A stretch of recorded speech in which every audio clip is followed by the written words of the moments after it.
we're live, we're here, we're ThinkTech Talks. And of course, 1 to 2 every Monday is the SOEST show. That's the School of Ocean and Earth Science at UH Manoa. And you can see we have a new studio. We just put that in a few minutes ago. It was a little effort to put it in, but here we are in our brand new ThinkTech studio, broadcasting from the core of downtown here in Pioneer Plaza with Ken Rubin and Brian Glazer.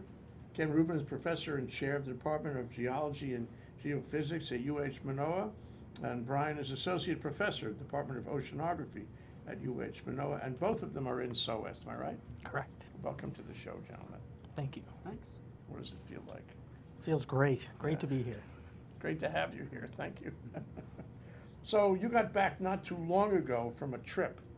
That's why we're calling this Falkor at Loihi Seamount. And the Falkor is the ship, and the place is Loihi Seamount. Why in the world would you go to Loihi Seamount, and why would you go on the Falkor there? It's a great starting question. There's nothing better than undersea volcanoes from many of our perspectives, and we happen to have one in our backyard. The Hawaiian Islands in general are all volcanic of origin, and the newest Hawaiian island rising up from the seafloor is Loihi Seamount, just off the coast from the Big Island. How far? About 30 kilometers or so, so Okay. within sight. And this has been happening for some time. This is not a surprise or anything. There's a volcano going underwater. Exactly. It's part of the same system that has made the Big Island so big. Can I see it? You will, shortly. We have some clips. Okay. The summit of Loihi Seamount is about 1,000 meters below the sea surface, so without remote operated vehicles or submersible, you really can't get there from here. Is this the way volcanoes developed on the island? You know, they started in the islands, they start way low under the surface of the water and built up over time, and then whoop, one day they're over the surface of the ocean. Exactly, and so all over the planet, there's a 70,000 kilometer long undersea volcano, the mid-ocean ridge system. And in addition to that, which is really the foundation for plate tectonics, there's also these seamounts, hundreds of thousands of them all over the Pacific. Ken, as a geologist, knows far better than I the origins of these systems. However, Loihi is probably in the realm of 100,000 years old or so. It'll probably break the surface, and you'll be able to see it with your naked eye from the air in about another 10,000 years or so. I'd wait if I could. So, but why you, Brian? Why were you there? What in your life brought you on the Falkor to Loihi Seamount? Yeah, it's a fun story, actually. My lab group specializes in understanding the synergy, how microbes in the sea and chemistry work. And we do that in the coastal environment, and sometimes we get to go to sea and use robots to see the deep sea floor and understand hydrothermal systems like volcanoes. About 2 years ago or so, Eric Schmidt and his wife Wendy Schmidt, Eric, of course, one of the founding CEOs of Google, decided that they wanted to create a foundation, a philanthropic foundation, and buy a ship and make ship time available to researchers like me. They had their first science director, Victor Zygoff, did what I presume to be a world tour, kind of traveling to different universities and conferences, telling people that the Schmidts are open for business, soliciting proposals, and the proposals went through a pre-proposal stage and then a full proposal stage, very competitive review process similar to what we go through for federal funds. I was one of the lucky ones who was awarded ship time through the Falkor. One of the things that Schmidt Ocean Institute wants to do in the future is maintain their own submersible research functions, and so they were keen upon providing submersible assets that are part of our normal oceanographic pool from the Woods Hole Oceanographic Institute. So we were there with a combination of small federal dollars to support our research funds, really large private foundation dollars from the Schmidts to operate the ship, to bring the robots there so that we could actually explore the deep. To do exactly that, study the geology, the chemistry, and the biology of how the seamount interacts with the ocean around it. It sizzles, doesn't it? At times it has, and lately it's all less than 50 degrees C. We find vents at the summit, at the very base of the volcano, at 5,000 meters deep. We don't find active vents, but we find microbial communities that are very indicative of subsea floor. So the aquifer below the sea floor is reacting in the similar way to what we see expressing itself at vents at the summit. You know, if I was down there and I found a microbial community, I would call Dave Carl immediately. I'd get him on the phone. I'd get Scope and Seymour involved instantly. Yeah. Sure, it's funny you mentioned that. Dave was among some of the first researchers from SOEST to actually study Loihi back in the 90s, as was Ken. Even the 80s, I think, Dave. That's the Dave started. 1980s, I take it. Yes, the 1980s, correct. So let's talk to you now. Ken, so what brought you on the Falkor and took you to Loihi Seamount? What in your life pointed you in that direction? So I wasn't a participant in Brian's recent expedition. I've been to Loihi before. My expertise is in studying active submarine volcanoes. So I work at submarine volcanoes around the Pacific. And Loihi is special because it's our local Hawaiian submarine volcano. We had the one and only documented eruption in 1996, and I was a participant in that response. And we've been closely monitoring it ever since. It's had a couple of other earthquake swarms in the ensuing 20 years or so, but nothing indicative of another eruption. And for us, being able to compare the style of volcanism, the frequency, the kinds of volcanic products, and how those relate to the sorts of things that Brian's interested in is something that's been a long-term pursuit of myself, and there's a group of about 15 of us in the U.S. that sort of focus on active submarine volcanoes from the volcanological perspective. There aren't that many of them, are there? There aren't. It's one of these things where, A, you have to be really lucky to find one of these volcanoes erupting. B, resources are extremely limited, and usually the resources that we take to these volcanoes are already scheduled and subscribed a year or more in advance. And so when we do have one of these so-called rapid response efforts, there has to be a lot of juggling, a lot of people sort of moving their schedules just to fit us in to get maybe a week at one of these sites. And moving the assets there, it's not easy. Rapid response means it's happening now. That's right. Unless we catch it now, we'll miss something scientifically. That's right. We've learned that from many perspectives, the action happens while it's erupting or immediately thereafter. And that's not just from the geological perspective, also from the microbiological and from the geothermal perspective. Those sort of moments and days after an eruption, things are changing very rapidly. Well, let me see if I get this right. When you're down looking at a submarine volcano, you want to find out everything you can about it, everything, because it's an unusual phenomenon, and because it may hold secrets that are relevant elsewhere in your examination. So, there's no boundary. It's like anything and everything that's happening down there is part of the investigation. Huh? It's very multidisciplinary. One sort of little-known fact that I think people don't generally appreciate is that, in fact, there are more active volcanoes in the oceans than there are on land by a very wide margin, and this has been so over most of Earth's history. But I think Brian would probably agree that the sort of work that we do in submarine volcanism is very multidisciplinary by nature, partly because of the expense of getting people out there, but partly because of the value-added benefits of having multidisciplinary teams that can work together and learn much more than they could if it were just a single sort of domain of scientists out there at the volcano. Multidisciplinary teams, it fascinates me, and I find more and more that everybody involved in science at UH and probably anywhere is involved in multidisciplinary teams, and they are global, and they are not limited to all the departments you can find at UH is not enough. You have to go around. So who's involved then in the project on the Falkor at Loihi Seamount? Sure. So for this recent cruise, we had 17 scientists sailing with a crew of probably 22. I like that ratio. Yeah. Like cruise ship, Not quite. Sorry. 2 scientists from France, from a marine oceanographic research institute in France, a senior PI and a graduate student. We had a team of 5 engineers, research engineers from Woods Hole Oceanographic to actually operate the autonomous underwater vehicle. We had 2 graduate students from a colleague of mine at the University of Minnesota, and then we had a host of graduate students, postdoctorals, and a couple of PIs from here at UH Manoa.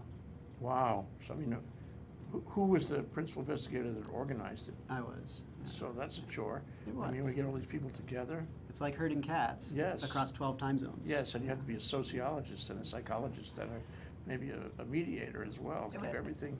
As Ken touched on, though, it is a fairly small community globally who's doing active hydrothermal vent research on the seafloor, and so you know each other, and you know you're able to work with each other from a long time. If you want to, you could have a wonderful survivor series of 20 scientists on a 300-foot ship and see who's the first ones voted off.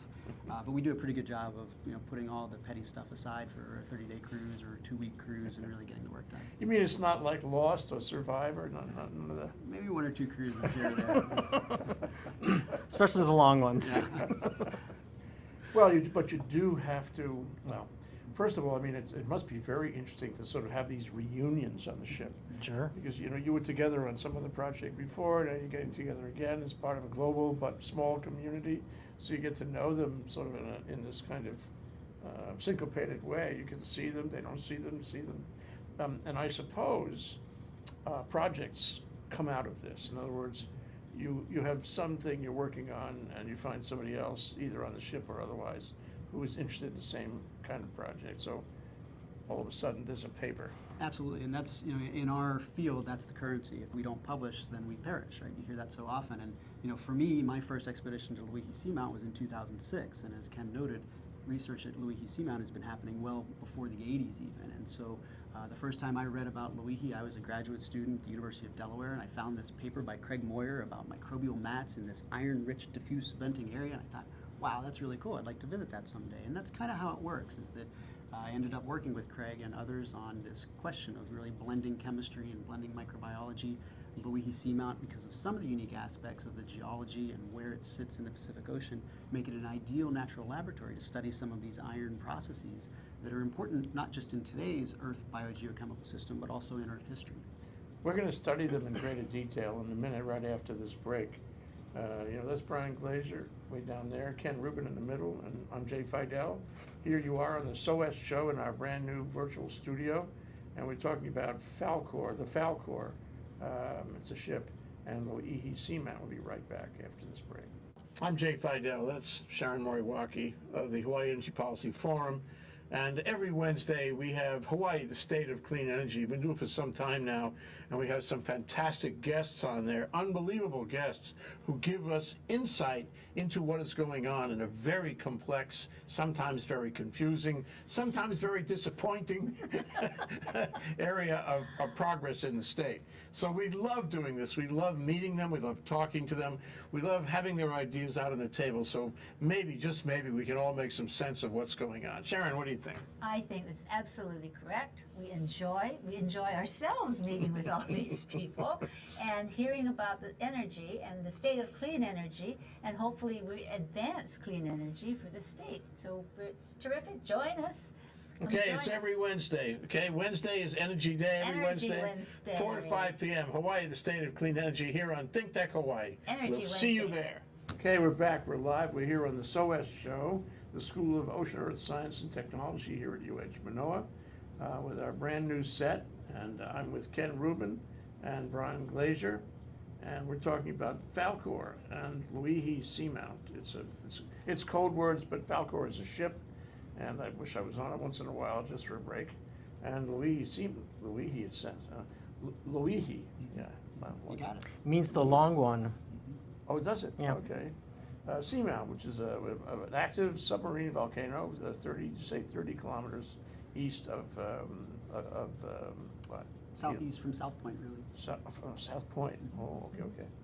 All right, and of course you make all kinds of experiments when you do this.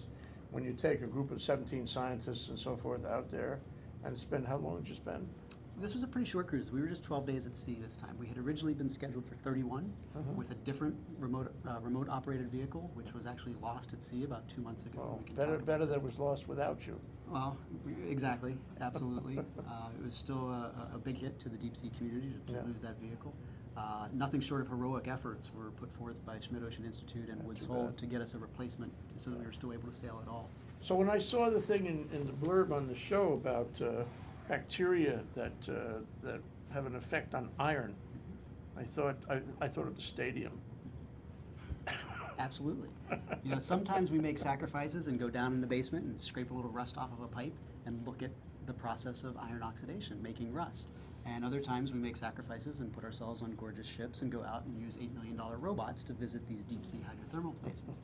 The interesting point from kind of my perspective is what I'm most interested in is the process. How does this work? It's rust, but it is in an environmental context. It's very complicated, and there are chemical reactions that take place, as you know. Put a nail in a glass of water and it will rust all by itself without bacteria, or maybe with bacteria. In the ocean, it's very hard to find processes that are energetically favorable that bacteria haven't found a way to exploit.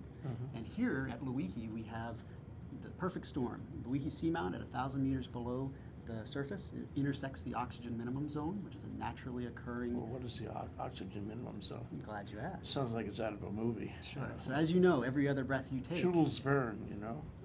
every other breath you take, the oxygen comes from phytoplankton in the ocean, right? So thank the ocean for making oxygen, right? These are coming from tiny plants in the ocean, and as they die and decompose and settle down through the water column, and there's no more new oxygen being injected into the deeper, darker waters, you have consumption processes, breathing, and that draws down the oxygen level in the mid waters of the Pacific, right at about 1,000 meters, which is where the summit of Loihi intersects. And below that, no oxygen. Below that, you have more oxygen again. Oh, more It oxygen. actually comes back up as you approach the bottom because it's different water masses. It's of different okay, ages, okay. and it was in contact with the atmosphere more recently and doesn't have that consumptive process.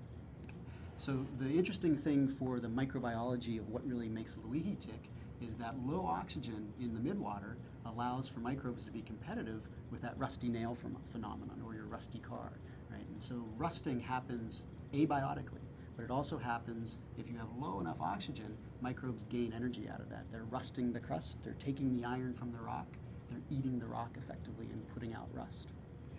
What does it tell us about rusting and bacteria that can enhance the rusting? So there's two cool points to this. One is that Loihi in our backyard is an ideal place to go study this, and there are other places like that on the planet today that also these processes are occurring. Two is that, thinking about life out there, or the potential for life out there, if we can really understand the difference between biomineralogy, minerals that are put down through abiotic rusting processes or minerals that have some kind of biosignature to them, that say microbes did this, then that allows us to do things like, say, look at the rock record in Earth history and say what was happening, what was driving some of these processes. It also allows us to speculate a little bit about what we find in places like Mars. If NASA could afford to get us to Europa through the icy shell, we'd be doing the same kinds of experiments in Europa's ocean that we're doing here at Loihi. Wow, so this has all kinds of secondary effect. So we have some show and tell pictures. Let's see, what pictures should we look at first? So it all starts with kind of a map from the surface, from the ship, and I think the first image that we might see is exactly that. And so the ship will sail over large swaths and use sonar to bounce sound waves off the bottom. And this is Okay, is this the map? This is not. This is a photo.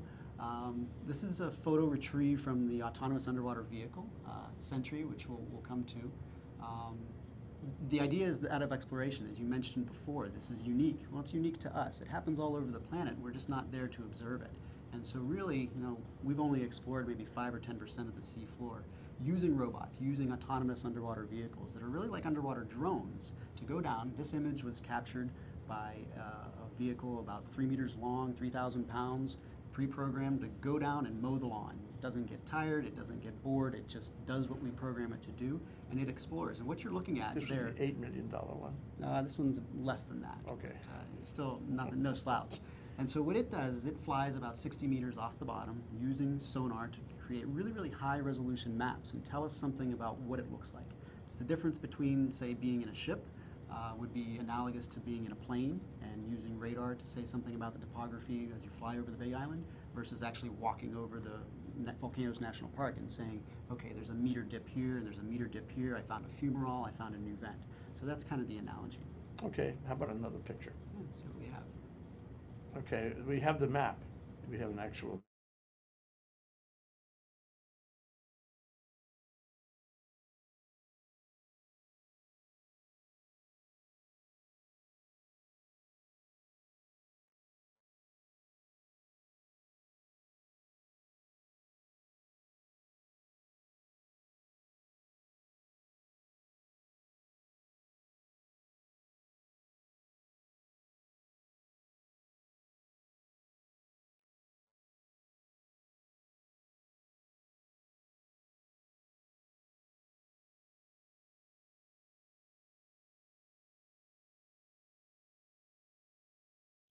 This has pretty good resolution, though, by comparison.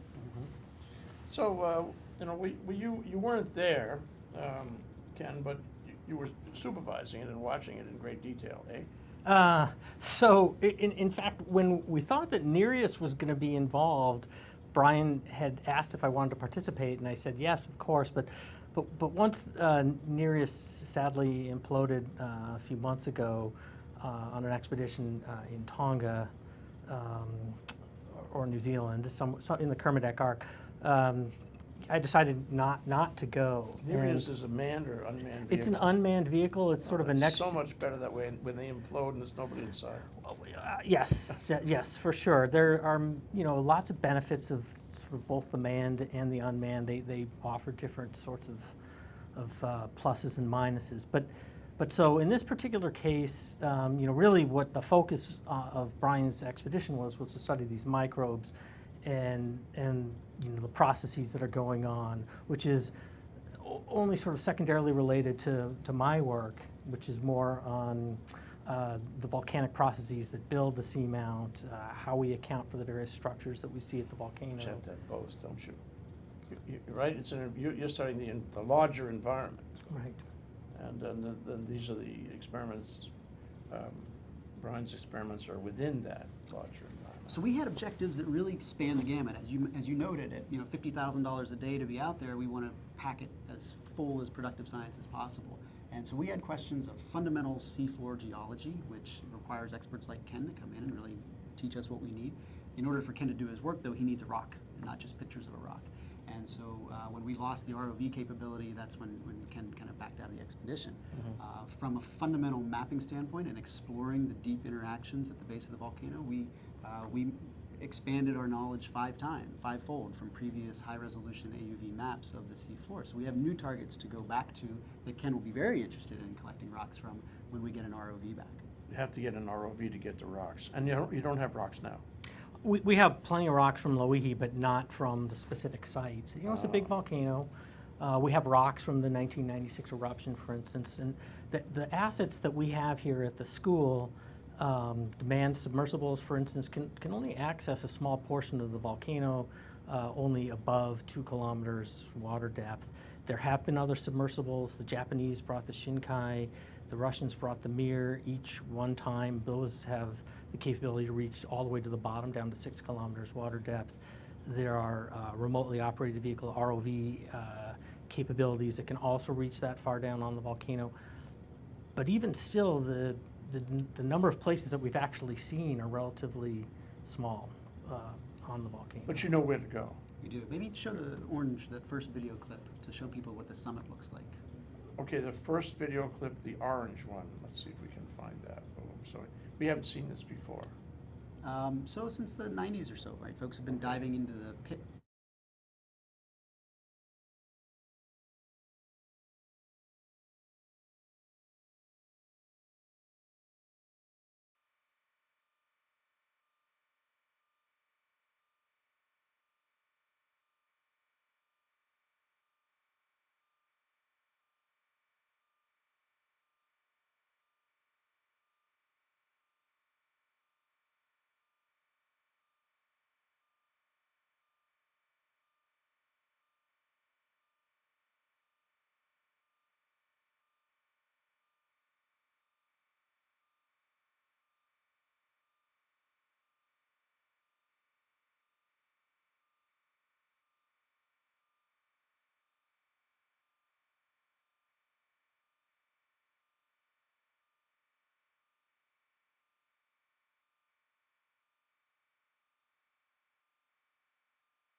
As we mentioned before, Ken and Dave Carl and others had been there in the 90s. And some of the hypotheses that they tested or wanted to test, they didn't quite have the molecular biological tools yet to do them. They didn't quite have some of the in situ chemical sensors that we now have available to us. And they didn't have the robots either. They were in manned submersibles with limited bottom time. So now, 2 decades later, through technology development, through engineers wanting to do oceanography, we're able to stay on the bottom longer. We've had dives with ROV Jason that last 5 days. A vehicle on the seafloor presence for 5 days in a hydrothermal environment like that. It's amazing. What about the Pisces vehicles? You wouldn't use them? Those are manned, right? We have used You them. have there. used them on this seamount, yeah? Yes, and in fact, Terry Kirby, who's the sort of expedition leader for that group and has been since the 80s, has logged more time at the volcano than probably the next 10 greatest visitors to the volcano. So I mean, he knows it like the back of his hand. But when we put Pisces down, we're lucky if we're in the water for 10 hours. And so it takes almost an hour to sink down to the bottom. You do your work, and then you got to come back up. It's there are all sorts of concerns and extra precautions taken for the fact that there are humans involved. Since the eruption in 1996, there are some very precarious structures, especially where the hydrothermal activity is located, that we're always worried, they may fail, the submarine may suffer consequences from that. So it's an excellent exploration vehicle because you can basically go wherever you want and you can move relatively quickly. And you can see right through the glass window. You can see through the portholes, but and I have to say that having used that one and the Alvin submersible combined 30 times, we now have so many high-tech things in the vehicle, monitors, that sometimes you get a better view by looking at a computer screen than looking out the porthole, but it's certainly cooler to look out the porthole. Well, so I mean, are we in? This is the part where we talk about challenges, okay? And I know we're not covering all the ground or the ocean floor as much as we want, but I'm going to take a short break, and I'm going to come back and talk about the challenge, at least the one challenge that I can see coming out of this, and that is designing and maintaining and paying for more of these vehicles, because they're really critical instruments for your work, and they're a lot safer. So that's Ken Rubin right over here, and Brian Glazer in the far end, here on the SOEST show, and we're talking about Falkor and Loihi and the Loihi Seamount, at the Loihi Seamount. And part of that is exactly what instruments you use. We'll be right back. Hello, I'm Martin Despang, and I'm the host together with the one and only Ali Amashta, and our show is called Urban Transcendence. And Urban Transcendence is about identifying where it's a unique situation of a vibrant city in one of the most beautiful natural environments. So how these two can coincide, sometimes conflict, how they could find reciprocity in the 21st century is what we're excited about. And we're planning on bringing in a diverse body of guests, both from the arts and the science and the established and the wise and the emerging generation. So hope you will join us. We'll always be on Thursdays from 1 to 2 p.m. Thank you. Okay, we're here, we're live, we're back with our new and wonderful virtual set, which we just put into effect right now. There's the three of us, Jay Fidell on the right, left, whatever it is. And then in the middle, Ken Rubin, and the far end, Brian Glazer. All from SOEST, I mean, those two guys. And we're talking about Falkor and Loihi, I'll get it, Loihi Seamount. So one of the, this is the part of the show we always ask about challenges, and I think that one of the challenges here, particularly since, one of these vehicles was ROV, you call them, was lost not too long ago. What is the state of technology for these instruments, these ROVs? Do we have enough? Do we want better? What do we like to have on our dream machine? Yeah, it's a great question. Of course, the answer is just time, money, and talent, right? And you have all you want. And right now, today, the U.S. is not capable of exploring deeper than 6,000 meters. Because the ROVs can't go below The that. only ROV that we had in the fleet capable of doing that was lost at sea 2 months ago. Oh, in too Trinidad. bad. It imploded at 11,000 meters. What does that mean? Like crushed Yes, absolutely. by the pressure. Right, and so nobody knows exactly what happened, but one of the pressure spheres or one of the flotation spheres was crushed under the weight of the pressure of 11,000 meters. And once one goes, it all goes. It's like a stick of dynamite, and so the vehicle was lost forever. That was an $8 million vehicle. You can't like pull up the cable and have a few parts left on the bottom. There's some shrapnel, witness Shrapnel, we got- floating. Floated up to the Not very surface. helpful. It's just a painful period at the end of the I sentence. think so. That was an $8 million loss, and the community feels that. At the same time, a new vehicle is being developed, an 11K vehicle by the Schmidt Ocean Institute, and so you have private foundations starting to step up, and they're providing research funds. Gordon and Betty Moore Foundation have given Dave Carl and colleagues a lot of money to do research in the upper ocean. Schmidt Ocean Institute is now playing a role. There's more and more foundations are playing a role, which is helpful when federal dollars are either flat funded or negatively funded, certainly for these kinds of exploration things. What does one of these things cost? So the new Nereus is going to be on the realm of $15 to $20 million, which sounds like a lot of money. It is a lot of money. At the same time, it's less than the cost of a single Black Hawk helicopter, and we have thousands Sure, of those. I'm sure. So And there's a range, so Yeah, sure. SOAS has a new ROV, which we're in at about $2.5 million right now. that's a smaller one. It's a smaller one. It's still under development. One of the things about Nereus that made it special and the replacement vehicles is that they were, in a way, it was sort of a prototype vehicle with capabilities that allowed it to go much deeper. But what you find in the sort of ROV fleet, and you see this even more so in industry, ROVs are used all the time in oil platforms. You can.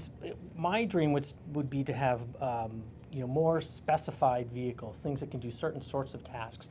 I'm interested in large payloads. Bringing up a couple 100 pounds of rock would be a dream. Right now, we're usually limited to about 50.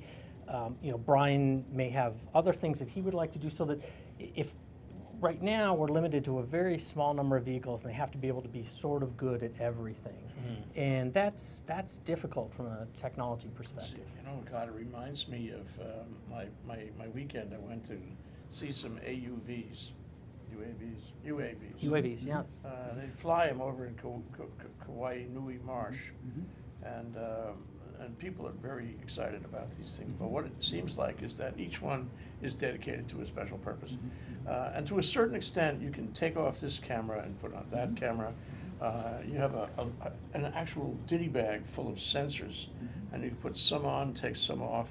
So it's like, something for everybody. It's always changing. And I wonder if that's the way it is in at least these smaller ROVs, where you have a ditty bag of sensors and cameras and whatnot, and then depending on the mission, you put on what you want. Absolutely. With a limited number of vehicles, that's exactly what we're forced to do. Maybe we can show the clip of Sentry, give folks an idea for what this autonomous underwater vehicle Oh, looks here like. it is now. This is, again, maybe about 3 meters long, probably about 3,000 pounds heavy. It descends at around 60 meters per minute. How big is that across now, that thing? About 9 meters long, so you're looking at the side of it. It's Okay. almost, it's shaped kind of like a sunfish, like an ocean sunfish, if anybody's seen that. It descends down to within 60, 70 meters at the bottom, drops its descent weights, and then is neutrally buoyant. And so there's a lot of math, fundamental math and engineering that goes into making this work. Once it's at 60 or 70 meters, it starts flying a mow-the-lawn grid to use that really high-resolution sonar.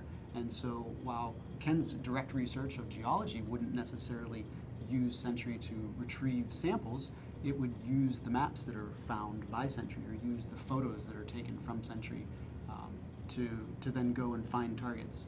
This is just a GoPro image. There you go. Yeah, it's actually great to dive on Sentry maps.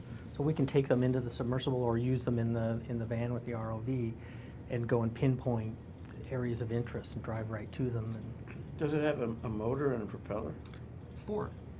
4. So it has So 4 you can make fins. it go in any direction. It does.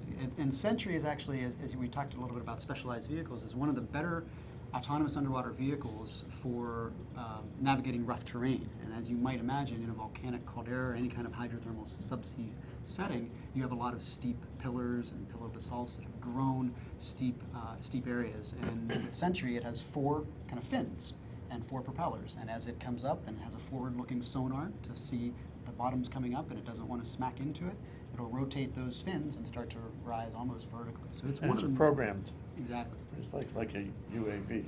Exactly. but it also has collision avoidance capabilities so yeah. that it can override its program.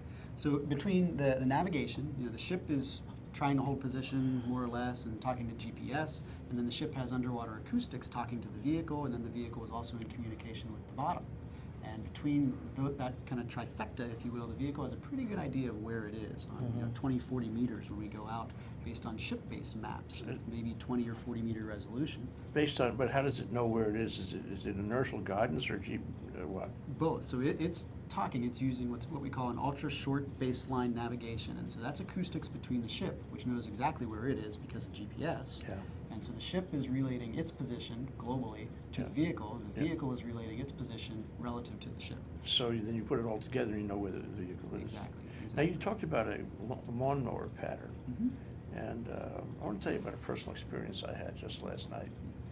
We had a little tiny fly in my house, and he got on my computer screen. I guess he liked the bright light of the computer screen, and he was working his way up the computer screen. You know, probably wanted to get into my electronics. I know he was trying to do that. Maybe it wasn't a fly, maybe it was the NSA. Well, one thing is clear, it's a bug, no question. Anyway, he was going from side to side, working his way up, laddering his way up the monitor around the light. I said, my God, that is a lawnmower pattern. It's a natural, what do you think? Can we learn something from the fly? Probably so. Absolutely. The resolution of maps that you get from the ship, like I mentioned before, would be kind of equivalent to flying over the Big Island and saying this is Volcanoes National Park, there's a trench here and not there. And that gives us a starting point to go and launch the vehicle. On any given dive, the vehicle can probably only cover maybe 4 to 5 square kilometers before the batteries are dead and it has to come up and recharge. So you have to pinpoint, you have to kind of pick your targets pretty well based on shipboard maps. Then you get the really high resolution maps, and with whatever battery time is left, the vehicle drops down to 5 meters and starts taking pictures. Wow. So you guys, you talked about the one at SOAS, the $2.5 million one. Is that something that you guys actually designed? Or you send out specs? I mean, how does that get organized? Right. So the vehicle is called Lu'ukai, which means Ocean Explorer, roughly. And this is something that was spec'd out. We basically decided what it was.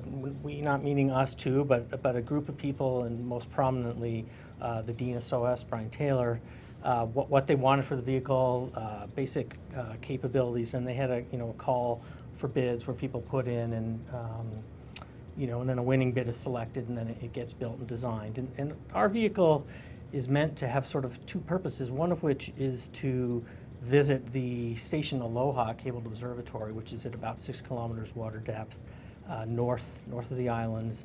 And I know Station Aloha, the advanced training program for, Seymour was just done there, and they came back and reported, and I've seen all kinds of photographs of Station Aloha. Right, so the Ocean Observatory there is something that was put on an old telephone cable. The cable was lifted up and it was deployed. And in fact, the prototype for Station Aloha was something called Hugo, which is an observatory that was deployed on Loihi in the late 90s. And a lot of what was learned from that experience has been transferred directly in terms of technology to Aloha. So that sort of work where you basically go to one spot and they're sort of plugging in equipment and changing out parts and so forth is one of the things that the vehicle is meant to do. But Lu'ukai is also meant to be good for scientists such as Brian and I to do some exploration. We're still on that very sort of young period with the vehicle, having some difficulties with it in the water. I took it out with a group of people in January. We did a little bit of work west of Molokai, and we're still working up the working curve, but Brian and I are very hopeful that we'll be taking it to Loihi, and in fact going deep on Loihi with it soon in the coming year. How important are these views? It sounds to me like if you're reluctant to send actual people down there, with the Pisces type submersibles, which are really old, as I remember. They've been around a long time. Old, but very capable. Not Yes, not old and as very- old as Alvin, which just went through a midlife refit. So it's okay if they're old. It's okay. I feel totally comfortable going. I feel there. that the same thing with people, by the way. Yeah, there you go. So there it is. Get better with age. But here you are with these new ones, and they don't put anybody at risk, so they become very important in your work. and you can think up new chores for them. You can think up new equipment for them. And, you know, every mission is an opportunity to advance the technology for these things. And, I mean, is that what happens? And do you get, you know, involved at SOEST, you know, in your work at affirmatively going out and improving them? Very much so. Although one thing I think that, you know, probably both Brian and I would agree with is that the pilots of these vehicles are the unsung heroes. They do amazing things. At least in a submersible, a manned submersible, they can see with their own eyes, with their 3D perception, what they're looking at. When you're sitting, you know, in a control van with a joystick on a you know, on a ship that's several kilometers away from the vehicle, everything is done by using video cameras for sighting. And so one of the, while we can think up all sorts of interesting sensors and experiments we'd like to put down, the ergonomics of designing something, you know, I spend a lot of time and see people bring out their next generation thing and the pilots can't even pick it up. It's very frustrating to watch it. So there's a very interesting interaction that goes on between engineers, scientists, and the people who are actually handling the equipment to come up with something that works. And that isn't a straightforward path. Do you find that more and more they're becoming autonomous? In other words, they're being programmed. If I say, you know, you see on your scope a rock out there, and I want you to pick it up. I'm going to push a button now. You pick it up. I don't have to guide your hands. Manipulators, yeah. I don't manipulators to pick it up. I just tell you to. So it's all programmed.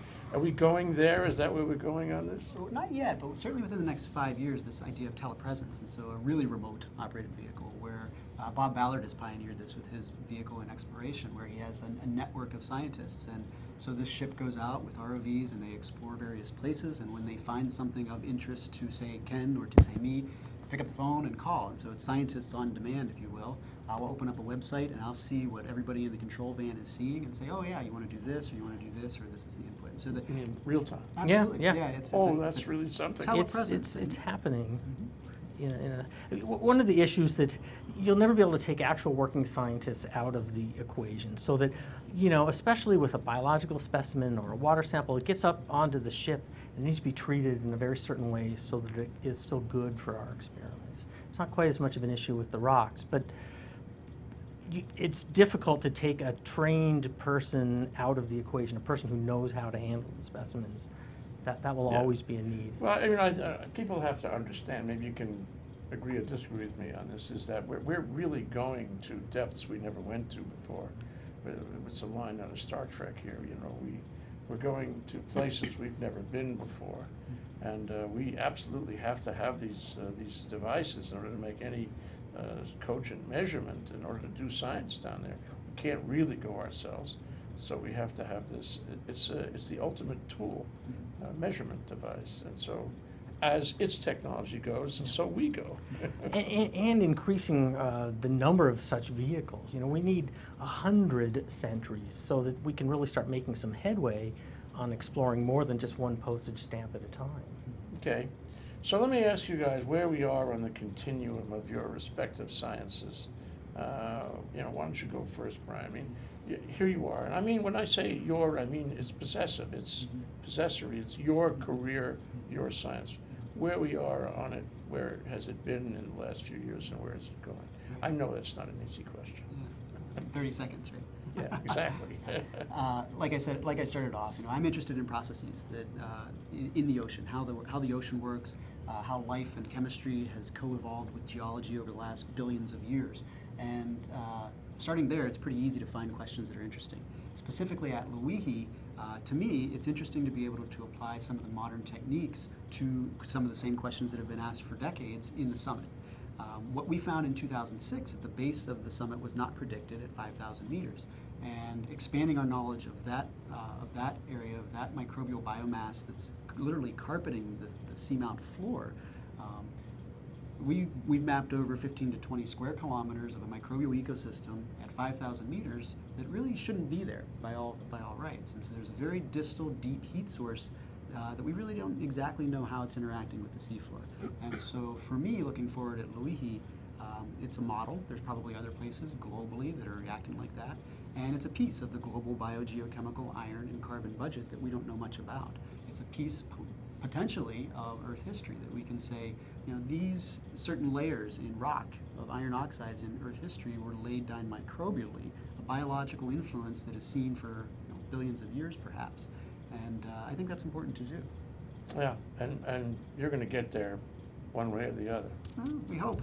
You're sticking to the Absolutely. deal. So one last question for you, and then we'll move on to Ken. Is it why exactly do I care about your science? Yeah, it's a great question. Iron biogeochemistry and iron biogeochemistry at Loihi, there's two fundamental things. One is the Loihi Summit, spewing out iron. It's this leaky iron mountain that's interacting with the Pacific Ocean. For bacteria, for primary producers in the upper water column, iron is a nutrient, just as important as nitrogen or phosphorus. And so it plays a role in kind of the Pacific global biogeochemistry. We don't really know how the iron is stabilized, how much of it precipitates out right away and is not biologically available, versus how much is delivered to places like Station Aloha. There's a lot of diversity, a lot of different organisms that show up in the midwater, a lot of organisms that are doing different metabolic capabilities at different times of the day. Ed was the lead scientist on a paper that just came out on Friday, showing exactly that you have this diel wave of transcriptomics, right? Different bugs are doing different things at different times, even though they're not in direct contact with sunlight. And there's other variability that happens in the midwater, in the communities, that we don't really know what effect hydrothermal sources like Loihi have on. So that's one, that's kind of the global biogeochemical perspective. Two is the importance of really understanding these fundamental mineral microbe reactions, really. How does life interact with the world around it? And how much is Loihi an expression of what's happening in the subsurface below it? How much of this 70,000 kilometer long global volcano, the ridge system, below the rock, in the aquifer below the rock, the ocean below the ocean, how much of that is metabolically active? How much of the life on the planet do we not even know exists? And it's locked up in the rock using some of the same processes, using iron as an energy source. So I think those questions are, from an academic standpoint, very interesting. And from a practical standpoint, the people on the bus, they get interested in this kind of stuff. It's easy to spark interest when you're talking about diving into active volcanoes. We live in a world, a physical world that is changing. We live in a world that's like under stress from climate change and who knows what else. Then we better understand every element in that world. We better understand how it interacts with other elements, because there may come a day when we need to intervene. We need to do something about it to make the whole system continue to work. I'm just throwing that idea out. Absolutely. Okay, so let's go to you, Ken. Ken Rubin. Where are we on your continuum of science? We're at a very exciting time in studying submarine volcanoes. The very first eruption that we detected anywhere in the deep sea was in the 80s. And we've only detected 15 of these events, and I've participated in responses to each one of them, where we go and we study them. And I have to tell you, about half of the number that we've detected are because of luck, and the other half are because of monitoring. We don't have an extensive monitoring capability, but what we have is the ability to sort of predict where we think the eruption is going to happen, and put out the sorts of equipment that will tell us when something is happening. And we've had some exceptional successes in the last decade, a couple of erupting volcanoes that we've been able to go to and observe them happening. And there's a lot of reasons why we care about that, and probably the most important is that this is, again, it's a fundamental process on Earth. Most of the volcanism on Earth happens in the oceans. But it's also important for understanding, a large volcano like Mauna Loa or Kilauea, it started out like a Loihi, and its internal construction is represented by something like the Loihi stage of the growth of Hawaiian volcanoes. And we can say the same about the other submarine volcanoes we study. These volcanoes represent potential hazards to human populations. They can have slope failures, they can cause tsunami. All sorts of things can occur at these volcanoes, even if we don't see their eruptive products at the surface. So understanding the way in which eruptions happen, and especially one of the things we've learned a lot in the last 10 years is how explosive deep submarine volcanism can be. The sort of running idea before Loihi erupted in the 90s was that you didn't have any explosive volcanism in oceans deeper than about 500 meters. And now this idea has been completely blown out of the water. We see very explosive No activity. pun intended. Yeah. That's right. No. And so, but understanding how magma forms, how it builds up one of these volcanic edifices, to what extent is the activity explosive or not, all of these things are interesting from a volcano scientist perspective. They're also interesting from the perspective of understanding the structure of the resulting volcano and how that impacts things like the geothermal aquifers in the subsurface that then play into the sort of work that Brian's interested in. That's a whole new discussion, which I would like to have with you, the connection between all of this and all the other seismic events that happen, especially around the Big Island, and geothermal. Okay, that's Ken Rubin just spoke, and Brian Glazer. Ken is professor and chair of the Department of Geology and Geophysics at UH Manoa in SOWEST, and Brian is associate professor in the Department of Oceanography at UH Manoa. We've been here on the SOWEST show with our brand new set, which includes pictures that they brought. And we've been talking about, among other things, Falkor at Loihi Seamount, and I did get to pronounce it correctly. Thank you, gentlemen. Nice to have you on the show. Thanks for having us. Aloha. Aloha.